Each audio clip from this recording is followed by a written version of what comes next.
Lea Miljić, 5. razred, recitatorski studio Kaliopa, Sremska Mitrovica. Pesma Otac Gvido Tartaglia. I danas svog oca u sećanjima pratim i gledam i slušam, sad kad već slabe vid i sluh, i najčešće ga vidim kako seda i zatim uvek istim pokretima kako nam seče kruh. Vidim ga s knjigom u ruci ili kako piše, kako dolazi kući i spušta svoj štap u kut, ili kako belom maramicom teme briše, ili ispija gutlje sveže vode. Neki put. Pod teretom godina povilaže se pleća i on postaje sve više providan, bled i suh. Vidim ga u danima radosti i nesreća i opet, uvek, kako nam za stolom seče kruh.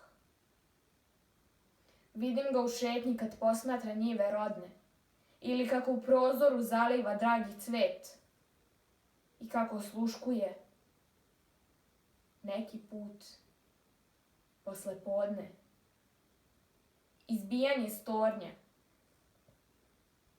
1, 2, 3, 4,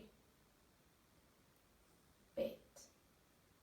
Sećanje vode u strminu, sve dublje, sve niže, kao niz lestvice, korak po korak, sve do dna. Vidim ga u raznim pokretima, jasno, bliže, življe, kao između dva neobjašnjena sna. Posmatram zglobove na ruci sasvim izbliza, žile nabrekle od krvi i njegov beo dlan. On je i iza sebe, uvek jedan on iza svakog njegovog lika, kao dan, noć i noć, dan. Uz našu kuću sve više se pripija veče.